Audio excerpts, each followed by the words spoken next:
On today's Tech Help for Churches, 5 podcast hosting myths.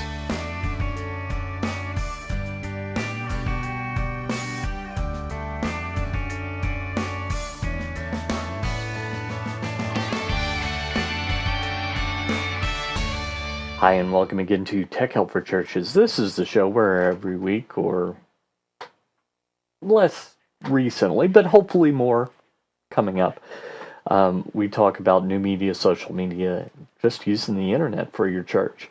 My name is Paul Allen Clifford. So I've been thinking all about podcasting and just how this has kind of been an ongoing series that we've been going through on this show. And I thought, just in light of a series of articles that I sent off ideas to my publisher at Church Production, what are some myths that maybe we believe about podcasting that are just that? They're myths. They're not true at all. So let's take a look at some of those, and hopefully we can debunk some of those myths. Myth number 1, there are plenty of free podcast media hosts, and you can just choose whichever one works for you. Yeah, that's not true at all. There are a few that have introductory programs. There's one where you can upload all you want, but it's a little slow. Basically, none of them are really good options. There are ways around it, but really what you want to do is you want to pay for media hosting. Just trust me on it. It's not that expensive. We're talking $5 to $20 a month. Really, you skip a cup of coffee at Starbucks and you're good. Really, it's not all that expensive. So I really would recommend against it. And even if for your church you have to foot the bill by skipping a cup of coffee at Starbucks, what some of my friends call $5, then I think that's really worth doing to have something that's reliable. Number 2, you should host your media on your web host. No, that's a bad idea. Bad idea. This is what I call betting against your own success. Why is it betting against your own success? Well, you might get away with it. You might get away with it for a long time.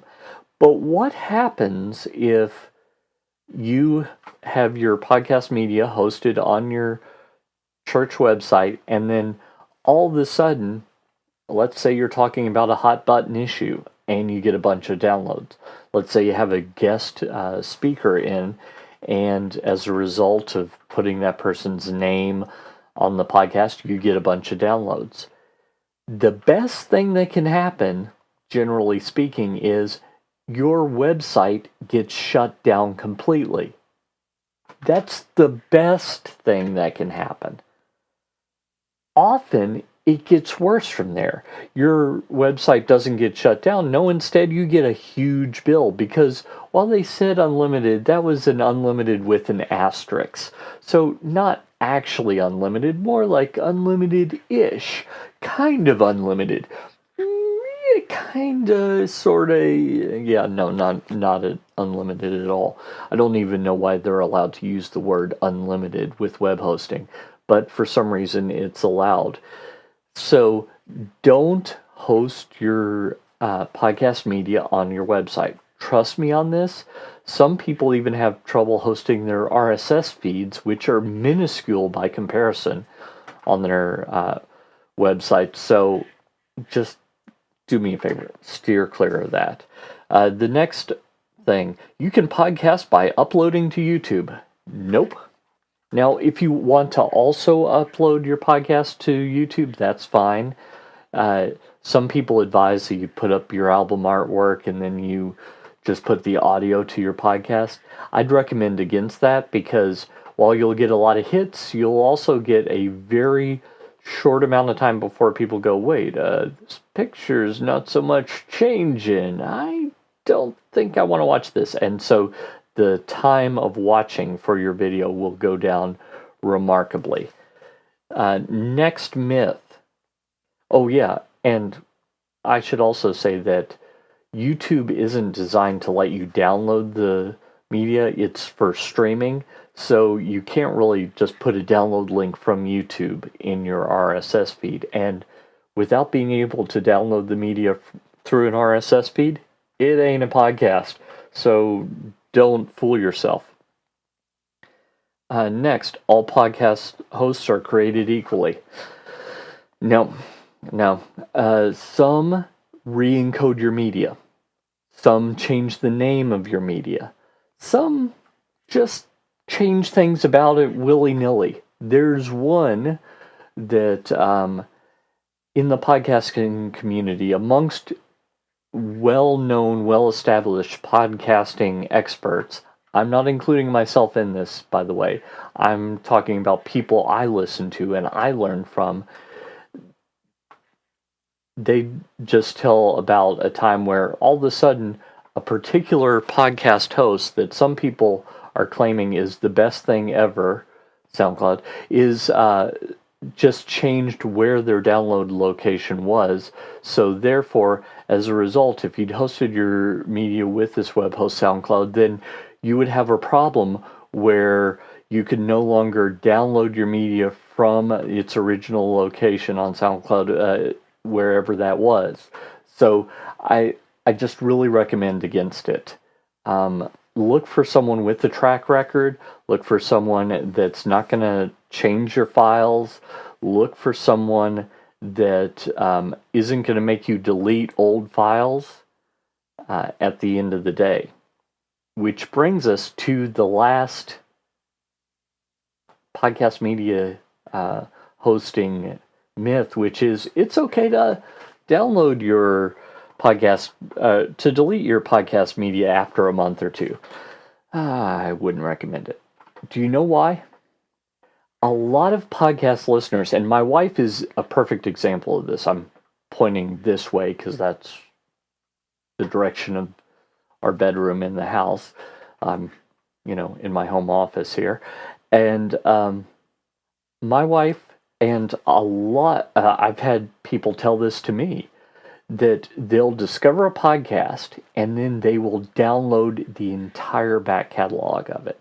Now, it's not the case that they do that every day or even every new listener does, but if you have a listener that is dedicated and wants to download 2 years, 4 years, in my case, 10 years worth of content, that's for my Thursday show, then I think all things being equal, you'd want them to do that. You'd want them to look at all that and go, man, that's cool stuff. I'm glad I did that.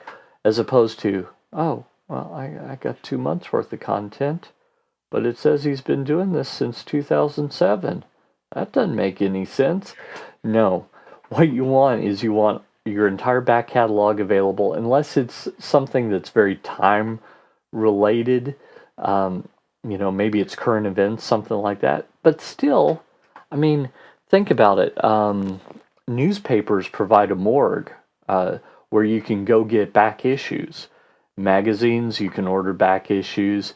You can go to the library, look that up, stuff like that. So really, there's a lot of reason to keep old media around, even if almost no one uses it.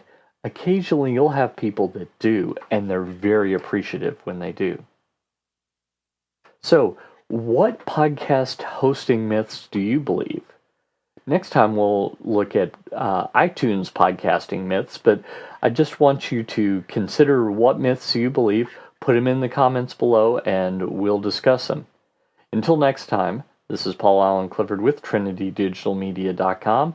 If you like this content, don't forget to subscribe and get my email newsletter at TrinityDigitalMedia.com/subscribe. Newsletter. Sorry, TrinityDigitalMedia.com/newsletter. You can subscribe to this as well. That's cool. And if you're watching on YouTube, like and comment and share. That's cool as well. Until next time, go out and change eternity.